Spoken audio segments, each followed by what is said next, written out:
What's a big industry secret that isn't supposed to be known by the general public? Customer service also have mute buttons, and they use it to laugh at you and or call you names while you're busy complaining. Our printing department printed your t-shirts wrong, and right now they're filling in the missing ink spots with Sharpies. Midway games at carnivals or fairs purposely let people win early on in the day. This way people carry around the prizes and advertise them for the rest of the day. Edit. Guess I should mention I volunteered at my local fair for several years. Every programmer in the world occasionally writes a very bad code that sticks with the app program forever. Nearly every caller you hear on Top 40 radio is either an intern or someone else close to the studio. Everything is fake. Especially that War of the Roses. And paid interns do everything that used to be considered entry level. You use too much Dawn dish soap. That stuff is ridiculously concentrated. Obligatory highest rated comment. Edit. Not sure if this is an industry practice, but a very popular online retail company in my country has no in-house web designers or any other IT staff beyond your generic networking techs. Anytime their website or backend systems need work, they simply advertise a permanent position and give the job of sorting out whatever they need done as a trial for the candidate. Once completed, they then inform them that the position is no longer available and send them on their way. They've been doing this for years. Edit. Well, that escalated quickly. Your children tell us nearly everything about what goes on in your home. Source: preschool teacher. Thanks for all the upvotes and replies. Cracking up reading some of these. Printer ink cartridges are meant to signal that they're empty after a certain number of pages, even if they still have some ink left. Goddamn all that ink I wasted. A lot of people probably know that when a TV show goes into syndication that some scenes will be cut from episodes to make them slightly shorter, to fit in more commercials. What people don't know is that the show can be slightly sped up as well, to squeeze in just a little more advertising. The TI-83/84 signing key, that was a real storm. TLDR. The public found out a way to install custom firmware onto TI calculators. TI lost their it. I attended a songwriting workshop at Berklee School of Music, and Anna Wise, Grammy-winning songwriter, Kendrick Lamar collaborator, told the audience during a presentation that whenever someone magically blows up on SoundCloud or YouTube, that it's not authentic. A label will sign the artist in secret, and then suddenly boost their viewership tremendously to make it look like the independent artist did it on their own. At Subway, my manager never once bought real mayonnaise. The light mayo and the real mayo are both light mayo. Investigate those duckers. A bottle of Windex is basically 95% water, 4% ammonia, and 1% blue dye fragrance. The most expensive part of the product is the bottle. You can put your own asparagus in water to make asparagus water. People in service industries don't actually care about how your day is going. Customer service text chat can see what you're typing in the box before you hit send. Former Dunkin' employee here. We don't check the survey codes at the bottom of your receipt. Any random 5 digits in the space. You've got a free donut with purchase. Rocket science is like 90% plumbing. Ask to have the late fee waived. I literally cannot do anything with it until you specifically ask. So you have a late fee of $30 on this. Gee, that's a lot. Why is it so much? That's the late fee we have. I do apologize for that inconvenience. Well, I guess I'll have to pay it then. Okay, so your bill is $150. Do you realize how much that is? Yes, and I do apologize for the inconvenience. Well, can you do something about it? Yes, now I can because you asked. Please stop making me feel guilty that you paid your bill late. Edit. Since so many are asking, I work in insurance for business owners. I'm sorry I'm not the cell phone, bank, mortgage, hospital, etc. company. If it makes you all feel better, I'd waive all of your late fees. It feels like it shouldn't be a secret, but a lot of people just don't get it. If you find yourself waiting forever to be seen in the ER, that's probably a very good thing. We get the serious stuff back there pretty dang quick. Edit. For clarity's sake, A whole lot of pain doesn't automatically make something serious. A broken arm or something hurts like hell. But we're going to take the guy who's sweating and says his chest feels a little tight before you. Because he might be dying and you definitely aren't. Grocery store bakeries do not bake the cakes they decorate. That stuff comes in frozen. I can't bake you a carrot cake. Asterisk. On top of that, most of the baking in grocery store bakeries is just pulling frozen pastries or muffins or whatever out of the box and panning it up. Then putting it in the proofer oven. We don't really make things anymore. Edited for politeness. A stupid amount of porn companies are all owned by the same, generically named IT company, MindGeek. 99.9% of the guys girls that you see in ads selling workout supplements don't actually take that crap and are high dosing anabolic steroids.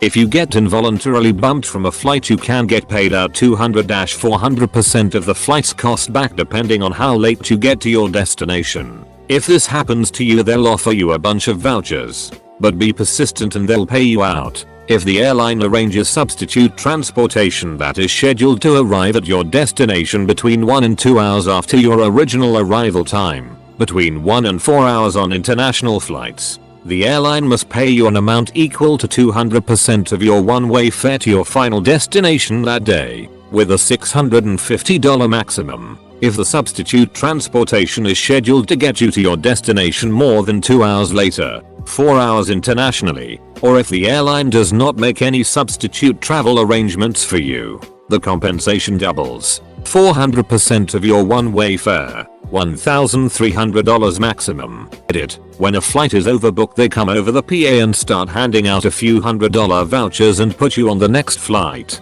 If you take one of these vouchers, you have voluntarily given up your seat. If no one takes them the first round, they keep on going up in voucher amounts. But eventually, if no one takes them, they're going to have to involuntarily bump people off the plane. If this happens to you, make sure you follow above rules. Personally, in my experience, I had a SWA flight from Phoenix to Chicago on 12/23 at 10 AM. They came over the PA offering a $300 voucher and a spot on the next flight. I had nothing special to do except hang out with family, so I took it and they put me on the 12 PM flight. 30 minutes before boarding that flight, the same thing happens. Well, I'll take another $300 and they put me on the 3 PM flight. Guess what? It happens again, but this time they gave me $500. And I'm on the 6 PM flight. And you guessed it, they asked for volunteers again and I got another $500 and now I'm on the 8 PM flight. So I spent a day in the airport and sampled all the great dining options at Sky Harbor and ended up with $1,600 in SWA credits to use over the next year. Was able to go on 3 trips with my girlfriend without paying for flights. Moving forward, if I ever travel before Thanksgiving or Christmas, I'm booking the earlier flight and racking up the vouchers. Edit 2. If your flight is cancelled due to weather or mechanical issues, you are sole except them getting you on the next available flight. Flights are frequently cancelled when there isn't enough seats sold, and most of the time the airlines say it was a mechanical problem so they don't have to give you anything. Only about 20% of the people working here are actually properly competent and really understand what they're meant to be doing, let alone why. Which industry? Every industry. Source. Have worked in a variety of jobs temping across a huge range of industries over the last decade. Edited to add, this doesn't really apply to any kind of position that could be better described as a vocation than a job. Patient confidentiality just means your name isn't in the story, not that your story won't get told. Merlin Entertainments, the company that runs a wide variety of midway attractions like Legoland Discovery Centers as well as Legoland itself, pays most of their American employees less than Walmart. Oftentimes, employees love the job, but ultimately can't afford to keep it. This causes a near 90% turnover rate. Monday's chowder is the weekend's seafood leftovers. Edit. To answer some questions. Yes, this is just one example of the overall theme in most restaurants. Zero waste. Any veg trimmings, chicken trimmings, beef bones get boiled to stock. Leftover enter registered sign are usually tomorrow's open face lunch Sammy special. Plastic containers are cut in half so everything is able to be scraped out. second only to quality and consistency of food. Zero waste is the credo to live by. Edit 2. Never really meant this as a bad thing. More so something people don't realize with restaurants. To answer a few questions. No, I've never seen Big Short, so I don't really get the reference. Anthony Bourdain, but one of many chefs who will tell you this. He is, in my eyes, one of the best celebrity chefs out there. But any chef will tell you this. Repetition and time management are 3 key factors in growing as a cook. Yes, corporate restaurants waste a lot of food. They are often so crazy, as well as make enough revenue from frozen processed dishes that at the end of the day it is cheaper to throw out than worry about legal ramifications. And last but not least, to the guy who said cutting plastic containers in half is worse for the environment, thank you. I'm still chuckling. My sister was on The Biggest Loser. Jillian and Bob were there 2 maybe 3 days a week. They make it seem like they live there. Juries can return a not guilty verdict even if they agree that the defendant broke the law, if they feel the law itself is unjust. This is referred to as jury nullification, and judges do not want jurors to know about it, even going so far as to hold people handing out literature about it in front of courthouses in contempt of court. As call center employee, I can assure you that all of our calls are recorded not for training purposes, but to protect our own asses. When a movie trailer has shots that turn out to be missing from the actual movie, that's not because scenes were cut. Those shots never existed in the movie. The trailer didn't test as well as they wanted, so the studio inserted scenes specifically made for the trailer during additional photography. The fresh chocolate chip cookie scent that can be smelled outside of the Magic Kingdom bakery is artificial. It's piped out there to draw you into the bakery. I work for a web design development agency in Canada. Clients think they pay us to do the work. The reality, we charge anywhere from $5,000 to $200,000 plus for web projects. We take 90% of those projects and outsource them to India for $200. The projects come back built so poorly, we spend months fixing them. The CEO laughs to the bank. I don't agree with the process, but that's why I quit and start a new job next week. Whether this is known by the general public is probably debatable. I suppose many people have thought this is at some point, or have had bad experiences. But the truth is far worse than most people suspect. A lot of industry professionals are complete idiots. Lawyers, doctors, financial specialists, brokers, engineers, architects, chemists, and bankers. Even IT. And I don't mean in a what a maroon kind of way. I mean they are dangerously stupid, lacking in common sense or the usual degree of awareness most humans employ in their daily lives. And how they manage to secure full-time employment is utterly baffling. Most of them simply do not care anymore. They're completely checked out. Their minds shut down the day they obtain their license, certification, contract, position, or whatever. They just phone it in, day after day. Always look up professionals' reviews before hiring them. Word of mouth is still the best method of figuring out who to retain. Never give them the benefit of the doubt. Don't be afraid to question them, and never trust them completely. And if they can't handle any of what I just wrote, duck them. They're not real professionals. The reason IT always tells you to turn it off and on again isn't because we get paid by the power sickle. It's because it fixes your issue 95% of the time.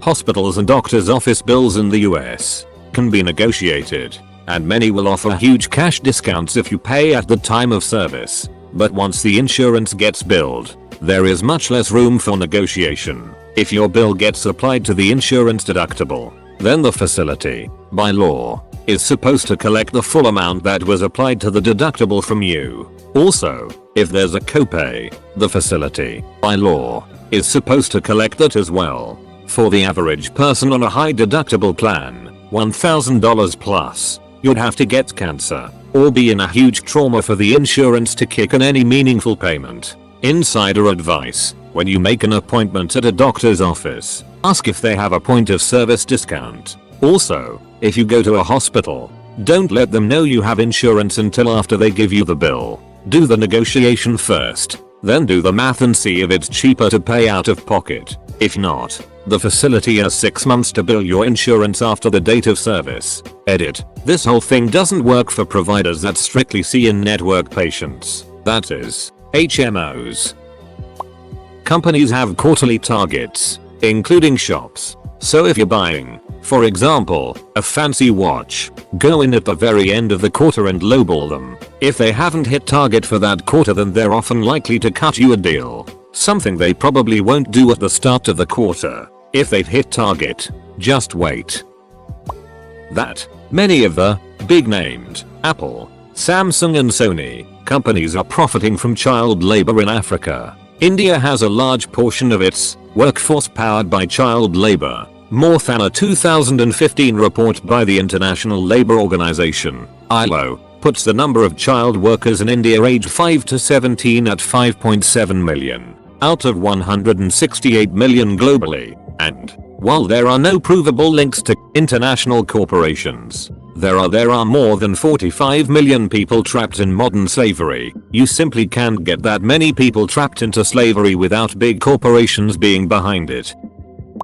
Relative of mine was a mystery shopper and did a lot of car garages. He would get sent in with a car and had to get it serviced and reported on how well it was completed if they found all the faults, if the customer service was up to scratch, etc. The results were usually 6/10. Until suddenly every garage was a 10/10 continuously. He investigated as it was a bit suspicious and found Mize, mystery shopper, written on the bottom of the car he was given. One of the garages sussed him out and wrote it there for future garages to find and make sure they have it the best possible service. TLDR. Write Mize, mystery shopper, on the bottom of your car when you get it serviced to ensure it gets the best service possible. Edit. This generally refers to large car garages such as Skoda and C to work on their own model cars for their customers.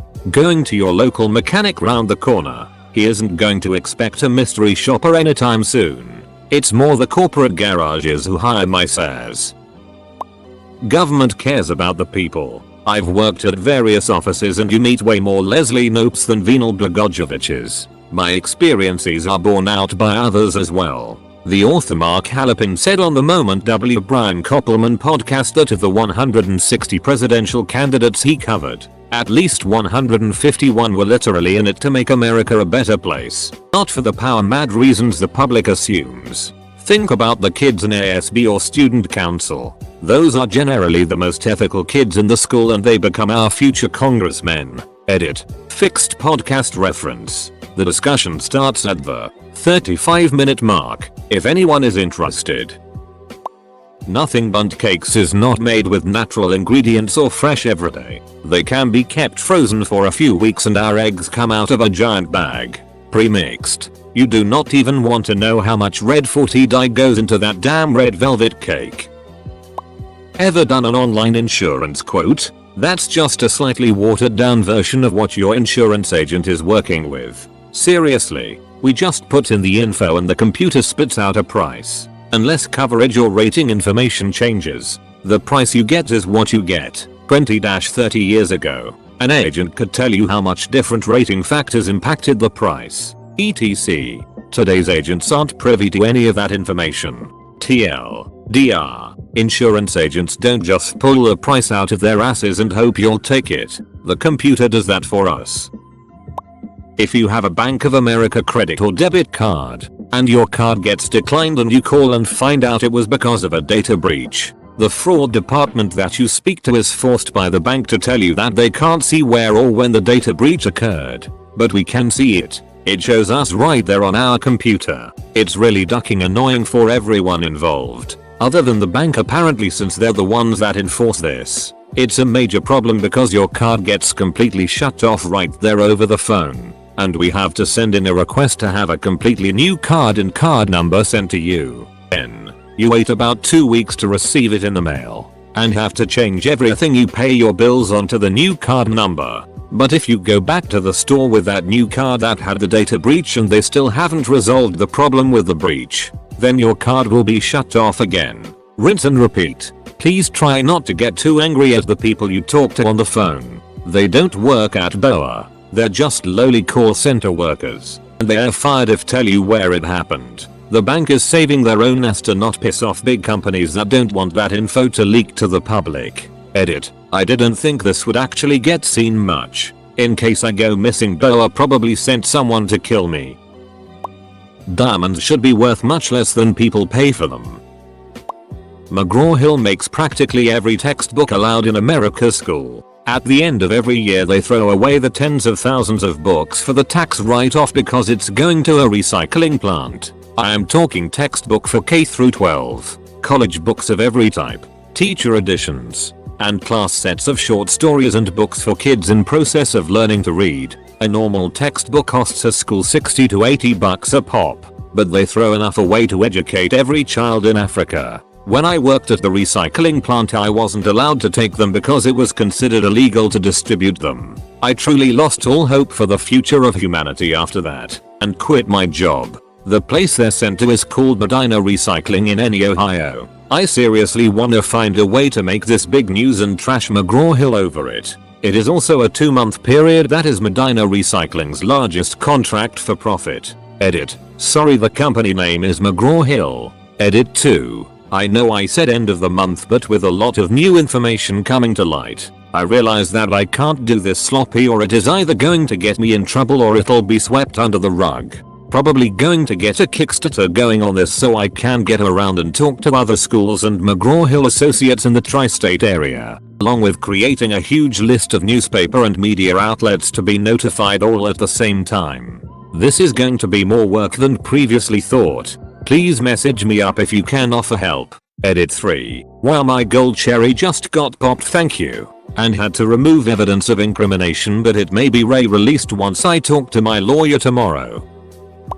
In Britain, anyone that watches TV has to buy a TV license. It's how the BBC remains commercial free. Well, for decades the government has pushed the notion that technology exists, in the form of TV detector vans, that can tell if a non-licensed pair is watching live TV in some way. As you see from this public information film, it's said they have more powerful detection vans. It would appear that this is total and utter bollocks. What actually happens is the TV license is a form of census, and houses that don't have 1 are sent letters as wrote. The 2 vans they have to maintain the ruse may be more powerful just because they have engines with more horsepower than the previous 2 transit vans with theatrical antennas sticking from the roof. This has been a facet of British life for decades. The notion that there's a government department with technicians and drivers and managers that do TV detection, yet the jobs never get advertised at the job center. Nobody in decades has ever been on a TV game show and given their occupation as TV detective and driver.